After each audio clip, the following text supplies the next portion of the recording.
कौन है भरोसेमंद? कौन होंगे सीएम के सिपह सलार? कौन होंगे कैबिनेट के मंत्री? कौन चलाएंगे सरकार?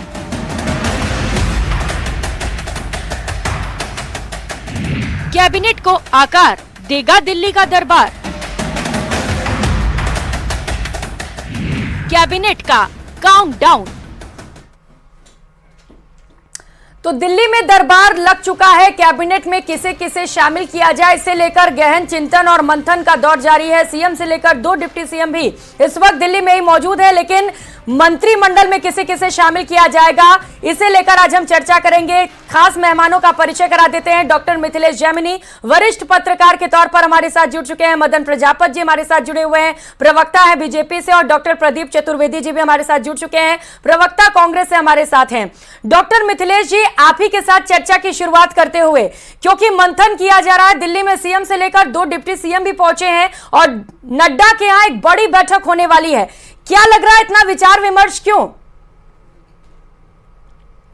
देखिए, निश्चित रूप से राजस्थान में एक नई परंपरा की शुरुआत हुई है कि 112 3 तो बन चुके हैं, 112 विधायकों में कोई लॉबिंग नहीं कर रहा है। अगर इसकी जगह कांग्रेस होती तो हमें पता है कांग्रेस में किस तरीके की लॉबिंग, न्यूज, मीडिया मैनेजमेंट, तमाम अपने आप को मंत्री बनाने के लिए। तो ये तो एक राजस्थान के लिए शुभ संकेत है कि without lobbying, without media management मंत्रिमंडल का गठन होने जा रहा है। अब जो सेकंड इंपॉर्टेंट थिंग है कि वो 3 अहम डिपार्टमेंट है, यूडीएच, फाइनेंस और होम, ये किसे मिलते हैं, ये बहुत इंपॉर्टेंट है। अब इसमें डिप्टी सीएम्स को भी डिपार्टमेंट मिलने हैं।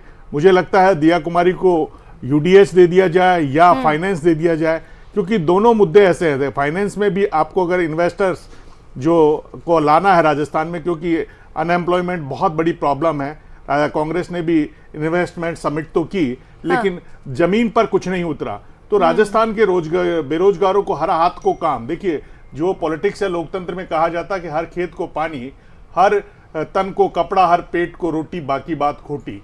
ये लोकतंत्र का सबसे बेसिक प्रिंसिपल है और उस बेसिक प्रिंसिपल को पूरा करने के लिए आपको ऐसी मिनिस्टरशिप चाहिए जो काम कर सके। लॉ एंड ऑर्डर बहुत प्रॉब्लम में है, उसको कैसे सॉल्व किया जाए वो एक प्रॉब्लम है। तो गृह मंत्री किसको बनाया जाए। अब इसके अलावा एक इंपॉर्टेंट है कास्ट इक्वेशन, जो राजस्थान की राजनीति का डीएनए है। अब उसमें जाट, मीणा, गुर्जर और राजपूत, लेकिन कहीं न कहीं समझना पड़ेगा कि जातियों से ऊपर उठकर अगर अच्छा प्रशासन देते हैं तो 33 साल बाद अगर कोई और जाति का बना है तो उसको आपको समझना पड़ेगा, उसका भी आपको समझाना पड़ेगा कि जातियों से ऊपर उठाकर सामाजिक विकास की अवधारणा को स्थापित किया जाए। यह एक महत्वपूर्ण चीज है कि किसी भी जाति से बने, लेकिन इंपॉर्टेंट चीज है कि राजस्थानियों को लगना चाहिए कि लॉ एंड ऑर्डर बेटर हो गया।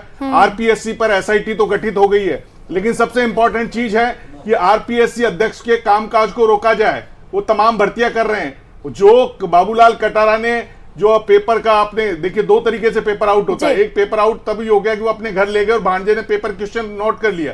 तो वो जो लिफाफे हैं उस पर किस किसने साइन किया, कौन था एग्जामिनर सेटर, ये चीज आज तक, क्योंकि वो मुख्यमंत्री के सुरक्षा सलाहकार रहे अशोक गहलोत जी के, पेपर लीक को लेकर तो सरकार बनते ही भजन लाल शर्मा एक्शन मोड में भी नजर आए। एसआईटी का गठन भी किया गया है, वो एसआईटी गठित हो गई जी, लेकिन उनके कामकाज पर रोक लगना जरूरी है, जब जाके राजस्थान के नौजवान के घावों पर मरहम लगेगी। क्योंकि अगर वही लोग बैठे हैं तो क्या होगा। वो आज तक लिफाफे नहीं लाए कि जिन्होंने एग्जामिनर ने पेपर सेट किए उनके साइन कहां है, किस प्रेस पे छपा है, सीक्रेसी सारा अध्यक्ष मेंटेन करता है। अब तो उसे लेकर जांच की जाएगी मिथिलेश जैमिनी जी। और जो कि आपने कहा, एक बड़ी बात कही कि लॉ एंड ऑर्डर, इसे लेकर सबसे महत्वपूर्ण हो जाता है कि गृह मंत्रालय किसे सौंपा जाता है, क्योंकि ये वो बड़ा मुद्दा है जिसे लेकर बीजेपी की सत्ता में वापसी हुई है। मैं आऊंगी इस सवाल को लेकर आपके पास, लेकिन मदन प्रजापत जी, बहुत ज्यादा वक्त नहीं लग रहा है क्या? पहले सीएम कौन होगा ये सस्पेंस, फिर डिप्टी सीएम का ऐलान हुआ, अब ये नहीं पता चल पा रहा है कि कैबिनेट में किसे किसे शामिल किया जाएगा। दिल्ली में फैसला हो रहा है क्या इसे लेकर? देखिए प्रियंका जी, आप कह रहे हैं समय लग रहा है, समय लगता है। विचार विमर्श करके सभी के राय से जो कार्य करते हैं तो उसमें निश्चित रूप से समय लगता है। अब आप घर में बैठ के फैसला नहीं कर सकते कि राजस्थान का भविष्य क्या होगा। वरिष्ठ नेताओं से चर्चा होती है, संगठन के जो नेता है उनसे बात होती है, प्रदेश में बात होती है, केंद्र में बात होती है, और बात करके चर्चा करके विचार विमर्श के बाद में जो चीज़ें निकलती है उससे निर्णय लेते हैं। मैं ये कह सकता हूं कि राजस्थान का जो मंत्रिमंडल होगा वो सर्वस्पर्शी, सर्वव्यापी और सर्व समावेशी होगा, जिसमें सभी लोगों के लिए होगा, वरिष्ठ नेताओं के लिए भी होगा, तो युवाओं के लिए भी होगा, सभी को देखा जाएगा। और उसके बाद में जो राजस्थान के हित के अंदर होगा, जैसा जेमनी जी ने अभी कहा है कि कानून व्यवस्था के लिए जो सबसे अच्छा होगा वो हम करेंगे। यहाँ लेकिन बीजेपी पर तो आरोप ये लग रहा है पे मरहम लगाने का काम भारतीय जनता पार्टी का, ठीक है। लेकिन मदन जी, बीजेपी पर आरोप ये लग रहे हैं, मैं प्रदीप जी के पास इसके बाद लौटूंगी, कि आप लोग ये सोच के नहीं कर रहे हैं कि जनता का किसमें हित है, आप लोग ये सोच रहे हैं कि पार्टी का हित किसमें है। देखिए 24 पर भी नजर है बीजेपी की, और यही वजह है कि सोशल इंजीनियरिंग की गई है।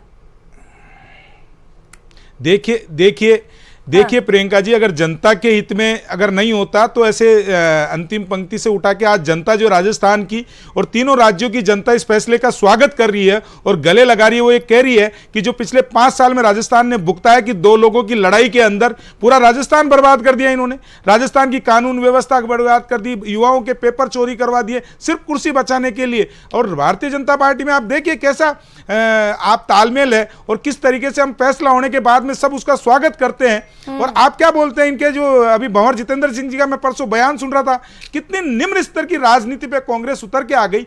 और जो यहाँ स्थिति है कि सिर्फ एक परिवार तय करेगा, 2 व्यक्ति होंगे, भारतीय जनता पार्टी का प्रत्येक कार्यकर्ता सक्षम है और उसको मुख्यमंत्री बनाया गया। उसी तरीके से जो मंत्रिमंडल का विस्तार किया जाएगा उसकी बात होगी। युवाओं की बात तो करते हैं। और जिस सोशल इंजीनियरिंग की बात प्रियंका जी आप कर रही हैं, मैं आपको याद दिला देता हूं, इस राजस्थान की विधानसभा के अंदर दिव्या मदेना कांग्रेस की विधायक थी, उन्होंने गिनाया था कि आप किस तरीके की सोशल इंजीनियरिंग करते हैं, किस तरीके से समाजों का आप जो है अपमान करते हैं। वो तो देखा है, वो दिव्या मदेना का ऑन रिकॉर्ड रखा हुआ तथ्य है। तो मैं ये कह रहा हूं कि हमारे से ऐसा नहीं, हम सबको साथ लगने लग गए कि अगर सबका आप सत्ता में आते हैं तो जिस तरीके से सर्वसम्मति से बीजेपी में सीएम चुना गया, डिप्टी सीएम चुना गया, सभी विधायक साथ हैं, ऐसा कांग्रेस में नहीं हो पाता। और कहा यह भी जा रहा है कि जो कुशासन की सरकार आप लोगों ने 5 साल में दी है उससे पार पाना, और यही वजह है कि वक्त बहुत ज्यादा लग रहा है एक एक फैसला लेने में। अभी आपकी इस बहस में प्रियंका जी, अभी जो भाजपा के प्रवक्ता कह रहे हैं कि उनका अभी भी ये कहना है कि कांग्रेस ने क्या किया, कांग्रेस ने ये किया। मैं समझता हूं कांग्रेस की अब पावर नहीं, अब आप पावर में हैं तो अपनी बात कीजिए। आप जिस मैंडेट को लेकर सरकार में आए हैं उसकी बात कीजिए। सवाल ये नहीं है, नहीं आप याद दिलाएं नहीं दिलाएं, हम सत्ता के बाहर हैं। अब आप सत्ता की बात कीजिए, हम सत्ता से बाहर हैं, ये बात हमको समझ में आती है।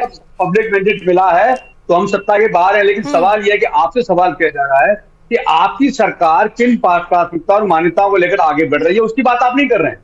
क्योंकि आपके पास स्थिति यह है कि आपके पास सिवाय प्रधानमंत्री अमित शाह के अलावा किसी को जानकारी नहीं है कि किस पथ पर आप चलेंगे, किन योजनाओं को प्राथमिकता पर आप काम करेंगे।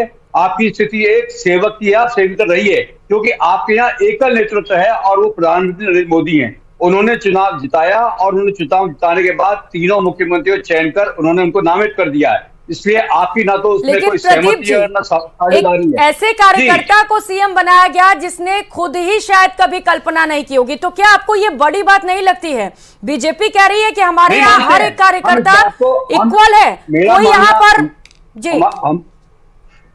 हमारा मानना यह है कि प्रधानमंत्री नरेंद्र मोदी ने जिन लोगों को चुनकर मुख्यमंत्री बनाया है वे निश्चित तौर पर पार्टी कार्यकर्ता हैं, लेकिन उनको उस आरएसएस की पृष्ठभूमि से लाकर खड़ा किया गया है। क्यों?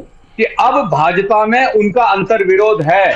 उनके अंतर्विरोध को सुरक्षित करते हुए उन्होंने आरएसएस की शरण ली है और आरएसएस के 3 मुख्यमंत्री बनाए हैं। वे जानते हैं कि भाजपा के दम पर वो लोकसभा का चुनाव नहीं जीत सकते, इसलिए उन्होंने आरएसएस शरण में जाकर 2024 के चुनाव को संरक्षित करने का प्लान बनाया है। दूसरी बात मैं आपसे कहना चाहता हूं कि सवाल इस बात का नहीं है कि देखिए अब प्रदेश के मुख्यमंत्री भजन लाल जी आरएसएस के संगठन और केंद्रीय नेतृत्व के बीच में खड़े हैं, उन्हें दोनों को साथ कर चलना है। अब सवाल यह है कि आज ही देख लीजिए मंत्रिमंडल गठन के लिए वो दिल्ली पहुंचे हुए हैं। ठीक है, केंद्रीय नेतृत्व का यह है, लेकिन सवाल यह है कि एकल नेतृत्व, जैसे भी मेरे मित्र मिथिलेश जैमिनी कह रहे थे कांग्रेस की होती, तो सवाल यह कांग्रेस की स्थिति में भिन्न है, क्योंकि आपने 10 साल पहले मोदी जी ने माइंस को लेकर, भ्रष्टाचार को लेकर जो आरोप लगाया, सरकार हमसे छीन थी, बोफोर्स की बात हो चाहे टू स्टैम्प की बात हो, आज तक आपने किसी को सजा नहीं दी, किसी भी जांच में आपने अपराधी घोषित नहीं किया, किसी भी कांग्रेस नेता को आप बंद नहीं कर सके। तो 10 साल आप मोदी सरकार नहीं कर सकी, तो क्या प्रदेश सरकार एसआईटी गठन कर और ये जो कर रही है इनमें इस तरह का कार्यक्रम करेगी? इसलिए संदिग्ध हैं, सिर्फ ये काम करेंगे। और इन्होंने 10 साल में केंद्रीय नेतृत्व की सरकार और भाजपा सरकार ने किसी भी स्कैम में किसी भी कांग्रेसी को अपराधी नहीं पाया है। ये साबित करता है कि ये सिर्फ ढकोसले हैं, चुनावी कार्यक्रम है, चुनावी तो आप कह रहे हैं कि ये जो लेकिन एसआईटी का गठन किया गया है वो ढकोसला है, इसमें काम नहीं होगा? एसआईटी तो प्रियंका हमने पहले ही गठित कर दी थी, एसआईटी तो हमने भी गठित की हुई है, पर सवाल है कि इन्होंने नया क्या किया है? वही कि वही जिस ढर्रे पर हमने गठित की उसकी पुनरावृत्ति है। आप सवाल ये है कि आप यही तो बीजेपी आरोप लगा रही है कि एसआईटी ने ठीक तरीके से काम ही नहीं किया गया, और अब जब हमने एसआईटी गठित की है तो सभी दोषियों को सजा मिलेगी। हथिया सकते हैं, हाँ। तो उन्होंने सजा देने का प्रावधान क्यों नहीं किया? किसी भी कांग्रेसी नेता को सम्मिलित पाया जाता और उसको सजा मिलती, आखिर वो क्यों इसमें असफल रहे? सवाल यही है कि उन्होंने झूठी और ठोसी घोषणाएं करके और भ्रष्टाचार को फैला करके उन्होंने सत्या हत्याई है, इसलिए इनमें कोई सच्चाई नहीं है। मैं अभी भी आपसे अनुरोध करता हूं और भाजपा के नेताओं से अनुरोध करता हूं कि प्रदेश के विकास में ईमानदारी से काम कर। मदन प्रजापति जी, कई सारे आरोप लगे, उस पर आपका जवाब।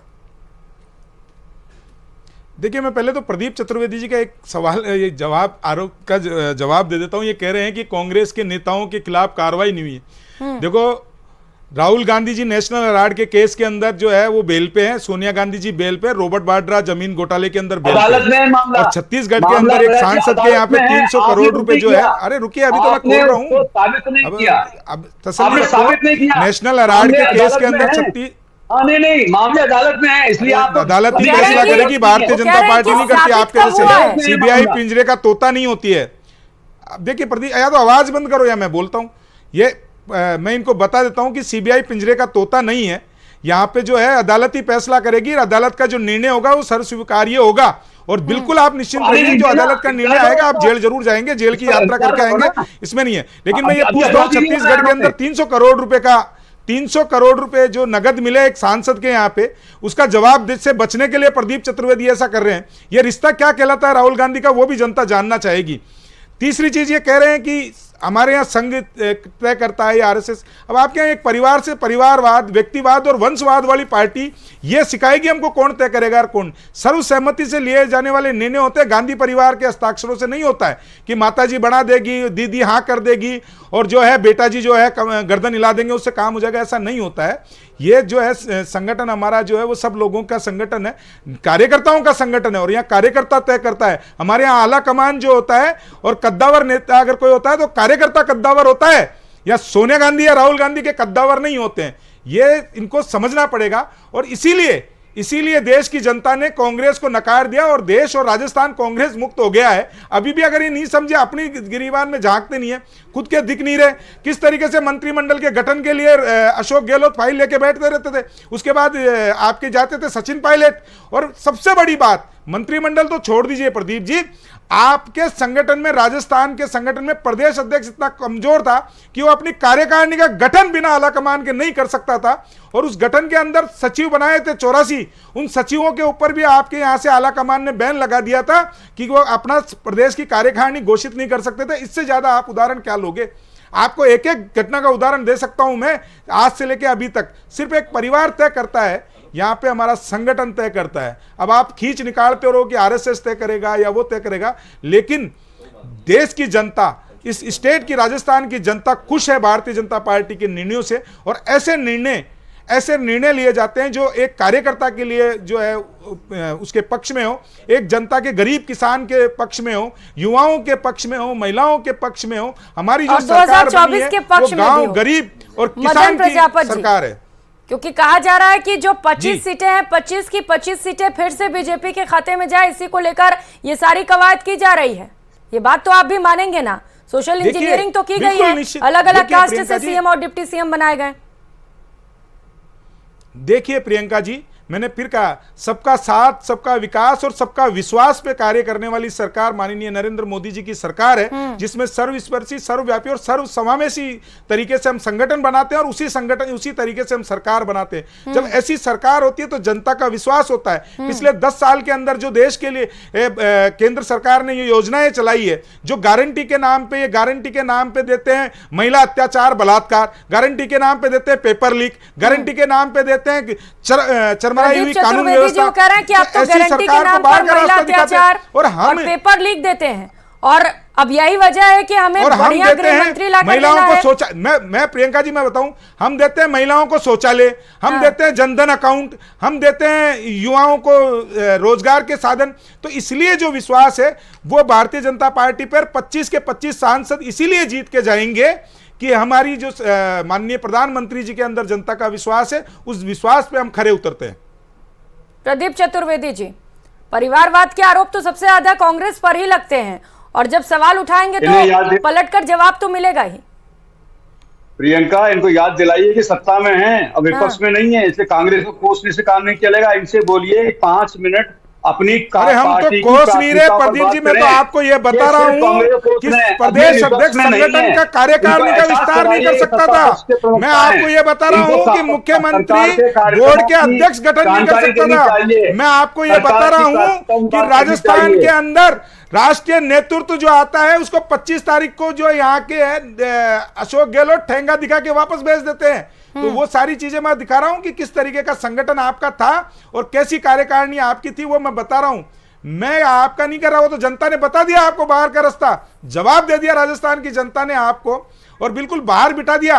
और ऐसा बाहर बिठाया कि आने वाले 25 साल 30 साल तक आप राजस्थान के अंदर सत्ता में आने वाले नहीं है। और केंद्र का भूल जाइए, क्योंकि आप जिस व्यक्ति को लॉन्च करते हैं कि केंद्र का भूल जाइए। अभी लोकसभा चुनाव तैयारियां क्या है कांग्रेस की, ये भी जानेंगे। लेकिन मिथिलेश जैमिनी जी, जैसा कि मदन प्रजापत जी ये दावा कर रहे हैं कि हमने सोशल इंजीनियरिंग नहीं की, हमने सिर्फ वो फैसले लिए जो जनता के हित में थे, लेकिन क्या आपको नहीं लगता है कि कैबिनेट को लेकर भी ये कोशिश की जाएगी कि 2024 को भी साथ लिया जाए इसके साथ साथ? देखिए, इंपॉर्टेंट चीज आती हूँ प्रदीप जी, आती हूँ। आप देखिए, मुख्यमंत्री पूर्व मुख्यमंत्री वसुंधरा राजे जी के गृह जिला जोधपुर एक भी विधानसभा सीट नहीं जीत पाई बीजेपी। ओम बिड़ला जी, उनके यहाँ बूंदी में 3 की 3 सीटें हार गई। शेखावाटी 31 में से केवल 9 सीटें जीत पाई है। इसी तरीके से मारवाड़ में कमजोर है और डूंगरपुर बांसवाड़ा। तो आपको सबसे पहले शेखावाटी को साधने के लिए और जाट कम्युनिटी को साधने के लिए स्वरूप सिंह खर्रा को मंत्री बनाना पड़ेगा और किसी को मंत्री बनाना पड़ेगा।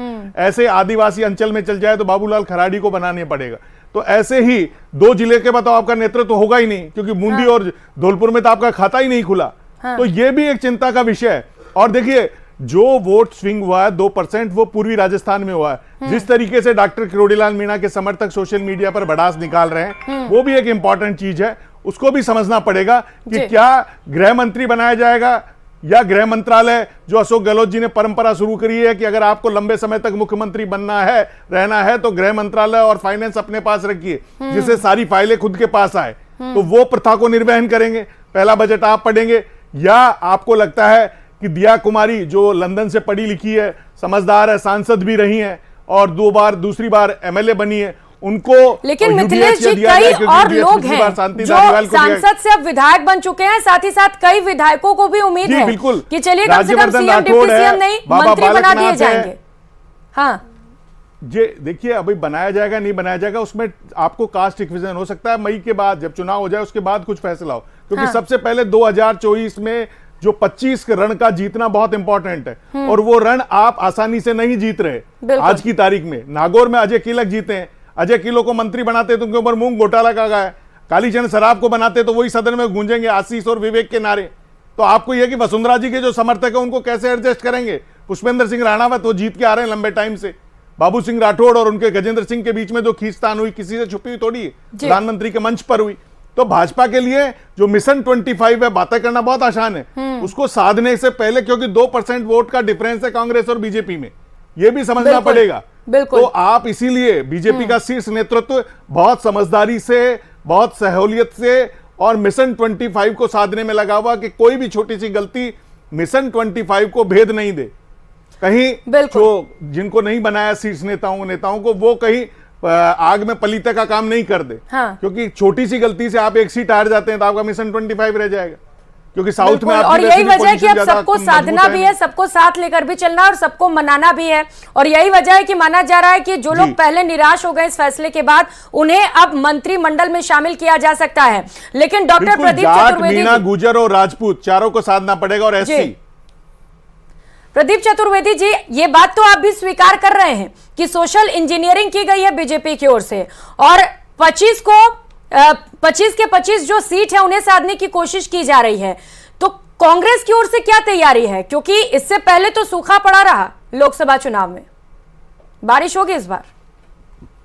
प्रियंका जी, मुझे आपसे शिकायत है कि मैं जब बीच में बोल रहा था तो बदन प्रजापति बीच में बोले और आपने उन्हें रोका नहीं। ठीक है, आप ये स्वस्थ बहस की परंपरा नहीं है, और आप उन्हें कहें कि मैं जब बोलूं बीच में ना बोले। पहली बात, उन्हें आशीष कीजिए कि वो ना बोले। अरे बोलिए। दूसरी बात यह है कि जहां तक भाजपा की बात है, देखिए केंद्रीय मंत्रिमंडल द्वारा, केंद्रीय नेतृत्व द्वारा उनका मंत्रिमंडल बनाने का उनका अधिकार है, वो बनाए।